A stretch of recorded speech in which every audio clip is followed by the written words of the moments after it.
नमस्कार. कधीकधी आपल्यासमोर असे काही पर्याय येतात की निवड करणं खूप अवघड होऊन बसतं. आज आपण अशाच एका मोठ्या पेचाबद्दल बोलणार आहोत. एका अशा समस्येबद्दल जी सध्या अनेक शिक्षकांना भेडसावते आहे. प्रश्न आहे, करिअर की कर्तव्य? अगदी बरोबर. हाच तो प्रश्न आहे जो अनेक शिक्षकांना सध्या सतावतोय. एका बाजूला आहे करिअर घडवणारी एक महत्वाची परीक्षा आणि दुसऱ्या बाजूला आहे देशाप्रती असलेलं कर्तव्य. आता ही निवड वाटते तितकी सोपी नक्कीच नाहीये. चला तर मग ह्या समस्येच्या खोलात जाऊन बघूया. तर झालं असं की ही सगळी अडचण नुकतीच एका बातमीमुळे चर्चेत आली. आणि त्या बातमीचा मथळा किंवा हेडलाईन खरं तर खूप काही सांगून जाते. मथळा होता, शिक्षकांच्या आयुष्याशी चाललेला प्रशासकीय जुगार. विचार करा, प्रशासकीय जुगार हा शब्दच आपल्याला या समस्येची गंभीरता लक्षात आणून देतो. तर मग ही अशक्य निवड नेमकी आहे तरी काय? चला, ह्या संघर्षाचं स्वरूप जरा जवळून समजून घेऊया. अगदी सोप्या भाषेत सांगायचं झालं ना, तर या शिक्षकांची अवस्था दोन्ही बाजूनी ओढल्यासारखी झालीय. एका बाजूला त्यांच्या करिअरसाठी एक खूप मोठी संधी आहे आणि दुसऱ्या बाजूला एक राष्ट्रीय कर्तव्य त्यांना बोलवतंय. आणि सगळ्यात मोठी अडचण काय आहे माहितीये? ह्या दोन्ही गोष्टी नेमक्या एकाच दिवशी येऊन ठेपल्या आहेत. पण मग प्रश्न पडतो की ही निवड इतकी अवघड का आहे? कारण ही फक्त एक साधी परीक्षा नाहीये. या परीक्षेमागे त्या शिक्षकांची कित्येक महिन्यांची मेहनत आहे, त्यांचा पैसा गुंतलेला आहे आणि हो, त्यांची स्वप्नही जोडलेली आहेत.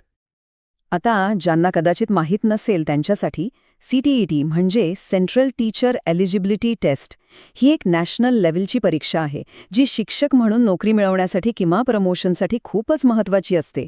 म्हणजे एक प्रकारे ही परीक्षा पास होणं म्हणजे अनेक शिक्षकांच्या करिअरमधला एक मोठा टप्पा पार करण्यासारखा आहे. आणि इथेच आपल्याला या समस्येची खरी मानवी बाजू दिसते.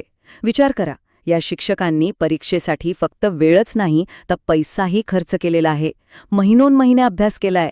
ही त्यांच्या करिअरमधली एक प्रचंड मोठी संधी आहे, जी साहजिकच त्यांना गमवायची नाहीये. आणि फक्त एवढंच नाही, अंतर तर बघा. काही शिक्षकांना तर परीक्षा केंद्रावर पोहोचण्यासाठी तब्बल 200 ते 300 किलोमीटरचा प्रवास करायचा आहे. याचाच अर्थ त्यांनी प्रवासाचं सगळं प्लॅनिंग, बुकिंग वगैरे आधीच करून ठेवलंय. यावरूनच आपल्याला कळतं की ही परीक्षा त्यांच्यासाठी खरंच किती महत्त्वाची आहे. आणि साहजिकच आहे, अशा परिस्थितीत प्रचंड मानसिक ताण येणारच नाही का? एका बाजूला करिअरची चिंता आहे तर दुसरीकडे कर्तव्याची हाक. या दुहेरी कात्रीत सापडल्यामुळे हे शिक्षक सध्या खूप मोठ्या भावनिक त्रासातून जात आहेत. पण प्रश्न हा आहे की ही परिस्थिती मुळात निर्माण झालीच कशी? यामागे प्रशासनाच्या नियोजनात काही चूक झाली आहे का? चला, पुढच्या भागात याच प्रश्नाचं उत्तर शोधूया. आणि पुन्हा एकदा त्या बातमीतील शब्द आठवा, प्रशासकीय जुगार. हा शब्दप्रयोग खरं तर परिस्थितीचा अगदी अचूक वर्णन करतो.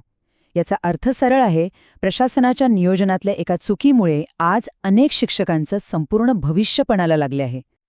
आता हे वेळापत्रक बघा, म्हणजे संघर्ष किती थेट आहे हे लक्षात येईल.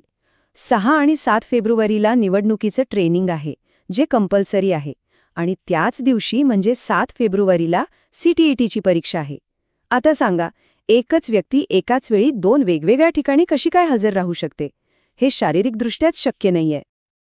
तर इथे 2 प्राधान्यक्रमांचा थेट संघर्ष दिसतोय. एका बाजूला आहे CTET परीक्षा, जी करिअरमधला एक महत्त्वाचा टप्पा आहे आणि ज्याची तयारी अनेक महिन्यांपासून सुरू होती. आणि दुसऱ्या बाजूला आहे निवडणूक कर्तव्य, एक राष्ट्रीय जबाबदारी, पण ज्याच्या ट्रेनिंगची सूचना अगदी ऐनवेळी कमी वेळात देण्यात आली. बरं, मग या समस्येवर काही तोडगा आहे का? काही उपाय आहे का? तर हो, चांगली गोष्ट ही आहे की काही व्यवहार्य मार्ग सुचवण्यात आले आहेत. चला बघूया ते उपाय नेमके काय आहेत. तर एकूण 3 अगदी सोपे आणि सरळ उपाय सुचवले आहेत. 1. ज्या शिक्षकांची परीक्षा आहे त्यांना निवडणूक प्रशिक्षणातून सूट द्यावी. 2. निवडणूक प्रशिक्षणाची तारीखच बदलावी, म्हणजे ती पुढे ढकलावी. आणि 3. कोणताही गोंधळ होऊ नये म्हणून सगळ्या निवडणूक अधिकाऱ्यांना स्पष्ट सूचना द्याव्यात. आणि यातली सगळ्यात महत्त्वाची गोष्ट म्हणजे हे उपाय अगदीच साधे आणि सोपे आहेत. यासाठी फक्त प्रशासनाने थोडीशी लवचिकता दाखवून योग्य नियोजन करण्याची गरज आहे. एका छोट्याशा निर्णयामुळे शेकडो शिक्षकांचं भविष्य पणाला लागण्यापासून वाचू शकतं. आणि जाता जाता एक महत्त्वाचा प्रश्न मागे उरतोच. जेव्हा एखाद्या व्यक्तीसमोर तिचं व्यावसायिक ध्येय आणि तिचं नागरी कर्तव्य असं समोरासमोर उभं ठाकतं, तेव्हा तोडगा काढण्याची जबाबदारी कोणाची? प्रशासनाने लवचिक होऊन मार्ग काढावा की त्या व्यक्तीने आपल्या स्वप्नांवर पाणी सोडावं?